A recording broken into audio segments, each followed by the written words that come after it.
Merde, putain, je dois faire une vidéo YouTube. Merde, attends, je me prépare. Allez, c'est bon, je suis prête. Salut mon petit padawan, j'espère que tu vas bien et que tu es en forme. Moi, tout va bien, je suis au Sri Lanka, c'est vivifiant, tout va pour le mieux avec ce grand soleil.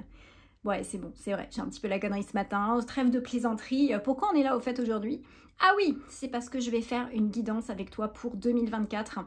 Aujourd'hui, je vais canaliser, je vais me connecter à l'invisible pour voir ce qui ressort en énergie et voir les informations qui vont pouvoir t'aider sur ton chemin. Évidemment, tu ne prends que ce qui résonne en toi et s'il y a des choses qui ne te parlent pas, tu le mets de côté ou bien tu quittes cette vidéo.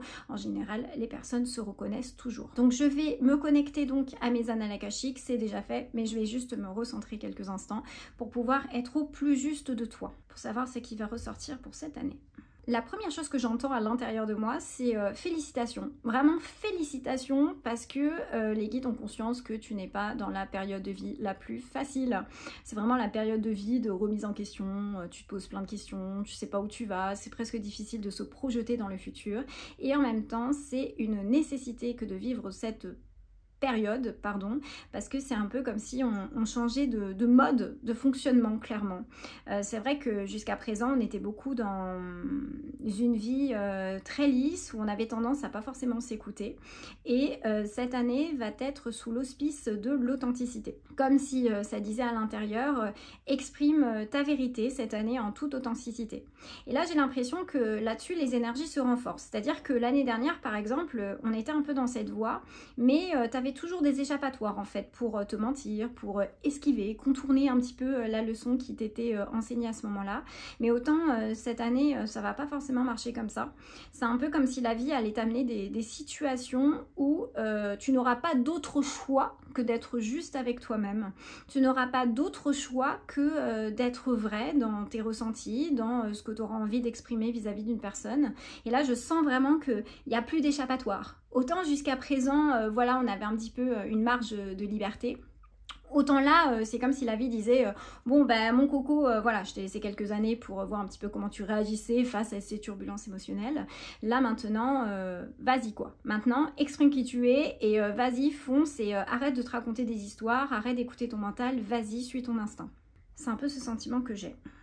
Comme si la vie allait amener des situations où on pourrait ressentir des formes d'injustice et ça va nous obliger quelque part à nous repositionner pour être plus dans le vrai. Parce que c'est beaucoup quelque chose qui a manqué ces dernières années. Beaucoup de blabla, beaucoup de mensonges aussi. Et là, pour une fois, c'est comme si la vie nous redonnait cette occasion de retrouver notre pouvoir. Et en même temps, ce que j'entends aussi, c'est que dans cette période qui est difficile des fois, tu pourrais avoir tendance à te comparer aux autres. Des fois, tu peux t'en sentir impuissant ou te sentir inférieur parce que tu as l'impression que tu as des gens qui avancent beaucoup plus vite que toi, qui ont une vie plus facile, plus fluide, et pourtant, c'est pas le cas. En fait, on a chacun des défis de vie, sauf que c'est des choses qu'on voit pas forcément chez les autres. Et ça veut pas dire que tu es une personne qui est plus faible ou marginale ou autre chose. Bien évidemment, tu as tout autant de ta place que les autres. Et c'est ok de vivre aussi cette crise de sens dans laquelle tu es. Parce qu'en fait, c'est un peu ce qui se passe en ce moment. On est chamboulé, on n'a plus cette capacité de se projeter dans le futur comme si on perdait un contrôle sur notre vie. Et en même temps, c'est grâce à cette bascule intérieure que ça nous permet de nous repositionner pour écouter vraiment notre petite voix intérieure qui nous parle et qu'on n'écoute pas toujours parce qu'on ne l'a pas forcément appris. On nous a souvent appris à mettre au premier plan notre mental et à mettre de côté cet instinct, au profit souvent de la sécurité, au profit souvent d'une zone de confort. C'est marrant parce que j'ai vraiment ce sentiment-là, vous savez, c'est un peu comme si à l'intérieur, je voyais un peu comme un ADN en image dans ma tête. Et en même temps, j'ai l'impression qu'il y a un changement au niveau des cellules, il y a vraiment un changement de mode pour le coup, qui se conduit d'un changement de fréquence. J'ai l'impression qu'on augmente aussi en fréquence et en conscience. Et j'ai l'impression que cette année, ça va être une grosse phase de nettoyage. J'ai l'impression que c'est quelque chose quand même qui va secouer. Parce que comme je vous expliquais, avant, on avait un peu cette marge de manœuvre de suivre notre libre arbitre, de savoir si voilà, on applique la leçon qui nous a été demandée ou pas. Mais autant là, vraiment, je sens qu'il n'y a plus d'échappatoire et c'est ce qui peut faire que l'année, elle peut être un peu compliquée pour le coup, parce que à la fois, elle est difficile de par les situations qui peuvent se produire et les situations en tout cas qui nous amènent à voir que dans certains domaines, c'est pas forcément juste ce qui nous arrive. Et en même temps, c'est vraiment une année où on grandit à vitesse grand V. Ça élargit au maximum notre conscience pour mieux comprendre ce qu'on fait là. Et tous les nœuds émotionnels dans lesquels on est, toutes ces zones où on a eu ce sentiment de se mentir à nous-mêmes, de ne pas avoir eu envie de regarder les choses en face, j'ai l'impression que ça va se poser cette année, quoi. Par exemple, si vous n'êtes pas en accord dans une relation amoureuse et vous êtes raconté une histoire sur votre partenaire, j'ai l'impression qu'il y a des choses qui peuvent un peu voler en éclats pour le coup parce que c'est pas juste.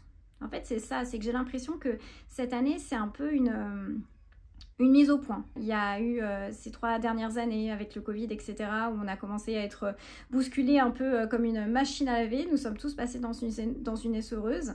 Et puis à ce moment-là, on regarde si le linge est encore sale, est encore propre, et les taches qui restent, on a besoin de les nettoyer encore. Mais ce qui est intéressant, c'est que je sens qu'on passe dans une grosse essorose cette année, mais pour qu'en 2025 aussi, ce soit beaucoup plus apaisé. Là, je sens vraiment que c'est comme une zone de turbulence, vous voyez, c'est comme si vous étiez dans un avion, vous étiez dans les nuages, et puis d'un coup, ça bouge, on ne sait pas trop ce qui se passe. Alors déjà, il y avait une turbulence dans le passé, mais alors celle-là, elle est assez importante, et après, ça coule de source. Mais en même temps, c'est normal, c'est parce que dans notre incarnation, il y a un principe qui est essentiel qu'on appelle l'impermanence, donc qui nous permet de vivre un tas d'expériences pour apprendre, évoluer dans notre spiritualité. Mais comme les humains se sont beaucoup enfermés dans cette zone de confort, à se refuser parfois d'apprendre, de vivre des expériences, de peur de perdre quelque chose, c'est ce qui peut donner cette impression que cette année peut être un peu plus costaud. Alors ça ne veut pas dire que ça touche tout le monde, pas du tout, parce qu'il y a des personnes qui ont déjà fait ce travail sur ces dernières années où déjà l'accalmie peut commencer à se faire sentir, mais c'est pas forcément le cas de la majorité des personnes.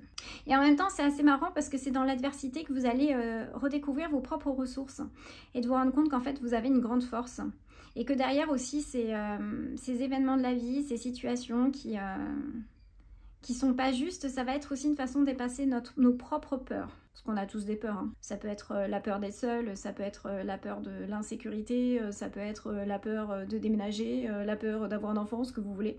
Et j'ai l'impression que ça va nous renforcer davantage, ça va renforcer aussi notre positionnement et ce sur quoi on a envie d'aller. Donc en fait, ce qui est marrant, c'est que derrière tout ça, au-delà du fait qu'au premier abord, le message il peut sembler un peu compliqué à entendre, c'est une vraie possibilité d'évolution, quoi. Vous allez croître à vitesse grand V, et j'entends vraiment au travers de cette année le mot puissance, c'est retrouver son pouvoir qui a été perdu ces dernières années de par toutes ces histoires qu'on a pu se raconter. Et c'est normal également que cette année, vous viviez une crise de sens, toujours pareil, hein. Ça c'est quelque chose qui dure plusieurs années, il y a une espèce de transition qui se met en place où chacun est obligé de se redéfinir dans ses propres lignes temporelles. Et donc, ça nous amène à vivre souvent des phénomènes de yo-yo émotionnel. Alors, je sais pas si ça vous arrive, mais c'est un peu ce sentiment de un coup, je suis en super forme, tout va bien, la vie est fluide. Et puis d'un coup, je rebascule en down, je sais pas pourquoi, je suis une dépression. Des fois, j'ai envie de mourir, j'ai envie de rien, j'ai envie de pleurer, je suis énervée ou je ne sais quoi.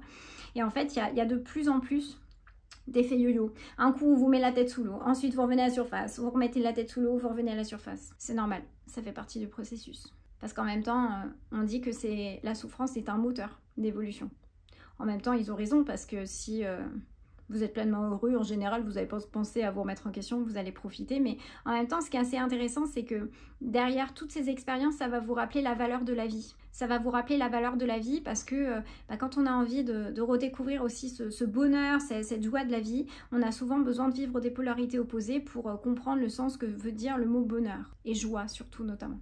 Donc j'entends vraiment que derrière toute cette expérience, on est vraiment des guerriers, quoi. C'est normal, voilà, qu'on ait ces pertes de sens, qu'on soit un petit peu paumé dans notre vie, mais c'est pour mieux se retrouver derrière. J'avais entendu un jour une conférence là-dessus où il y avait une personne qui le disait, des fois, se perdre dans la vie, c'est une façon de mieux se retrouver. Et en même temps, c'est génial parce que ça va vous offrir l'opportunité de découvrir une nouvelle vie, de vous ouvrir à de nouveaux horizons, de vous ouvrir à de nouvelles opportunités. Et souvent, les souffrances, elles sont là justement pour vous obliger à lâcher un peu les armes du contrôle qui parfois vous maintenaient dans des situations qui n'étaient pas justes et bonnes pour vous. Et en même temps, c'est rigolo parce que quand je vous parle de tout ça, je ressens derrière aussi de leur part beaucoup d'amour. Voilà, c'est pas du tout quelque chose de difficile à prendre en compte comme ça au premier abord. C'est en fait une putain d'opportunité, quoi. C'est vraiment un putain de cadeau et je ressens vraiment cet amour qui circule En fait, c'est assez marrant, mais la métaphore qu'il m'envoie, c'est un peu comme si on avait tous des masques tous les jours. On imagine un masque un petit peu où on se cache et tout. Et en fait, c'est l'occasion vraiment d'enlever ce masque, quoi. Et de se dire, bah ouais, mais en fait, c'est bon, quoi. Je vais commencer à vivre, je m'en tape du regard des autres. Et moi, qui je suis et qu'est-ce que j'ai envie? Qu'est-ce qui est vrai pour moi? Quelle trace j'ai envie de laisser dans ce monde? J'ai l'impression qu'avant, on s'occupait pas forcément de la profondeur de ce type de questionnement, mais ces dernières années nous amènent aussi justement à nous redéfinir et à redéfinir ce qui est vraiment important pour nous au fond. Et pas seulement, voilà, il faut que j'ai une bonne carrière, un bon compagnon, des beaux enfants. Non, c'est pas seulement ça. Je pense qu'il y a aussi un désir maintenant de s'accomplir aussi personnellement. Et cet accomplissement, il passe aussi par des profondeurs, des choses que vous vous autorisez à vivre. Vous autorisez à vous dépasser, à vous surpasser. Donc c'est vraiment ça cette année, c'est de pouvoir oser dire sa vérité. Et c'est vraiment dans son ensemble que je vous dis ça, c'est par rapport à votre environnement autour. Que ce soit vos amis, votre partenaire, la famille. De toujours se demander si les personnes qui vous entourent vous amènent vers le haut, ou vous tirent vers le bas. Parce que ça c'est pareil, il va y avoir des évolutions aussi dans l'environnement. Comme si vous deviez vous entourer de personnes qui évoluent dans votre même vibration. Alors évidemment, ça ne veut pas dire qu'on n'aime pas des personnes, hein, mais ça veut juste dire qu'il y a des moments, il y a des contrats qui ont besoin d'être mis fin. En plus, ce qui est intéressant, c'est que en ressentant ces turbulences cette année, et en ayant ce sentiment qu'on va plus enlever nos masques, à se permettre des choses qu'on ne faisait pas forcément habituellement, ça va amener beaucoup de joie. Et ça va aider aussi notre pays, par exemple, à se connecter beaucoup plus à l'instinct plutôt qu'à la tête. Parce qu'en même temps, ces événements de ces dernières années, avec toutes les péripéties que nous pouvons voir en télévision, on a tendance beaucoup à réfléchir avec notre tête. Et puis des fois, à être influencé par nos bas instincts. Que là, ce qui va être intéressant, c'est que ces secousses, ça va nous ramener à l'essentiel, à nous recentrer, à écouter davantage cette petite voix intérieure qu'on appelle l'intuition. Pour le moment, j'ai pas d'informations. Je cherche, je regarde. Normalement, c'est ok. Bon bah écoutez, voilà, c'était ma première vidéo comme ça de guidance. J'espère qu'elle vous a plu. Je vous avoue que voilà, c'est ma première fois, donc ça me fait un peu bizarre de canaliser comme ça devant une caméra. C'est toujours un peu étonnant pour moi. Mais j'ai besoin aussi de sortir de ma zone de confort parce que voilà, j'estime que quand on a des outils, faut pouvoir le transmettre de quelque manière que ce soit, sous n'importe quel format. Donc voilà, ne m'en voulez pas si c'était ma première fois. Voilà, c'est un petit peu intimidant pour moi, mais je vais apprendre aussi à me dépasser là-dessus. Je pense que c'est aussi ce qu'on me demande. Donc, ayez un petit peu d'indulgence, merci beaucoup.